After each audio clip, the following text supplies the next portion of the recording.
செவ்வந்தி பூவுக்கும் தென்பாண்டி காத்துக்கும் என் பாட்டுனா சந்தோஷந்தா. என் மாமன் பொண்ணுக்கு சிங்கார கண்ணுக்கு என் பாட்டுனா சந்தோஷந்தா.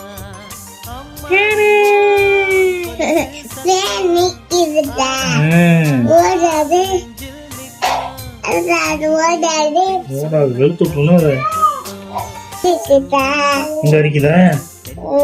நீ பாக்குற அத்தா இருக்கான்னு பாக்குறேன்.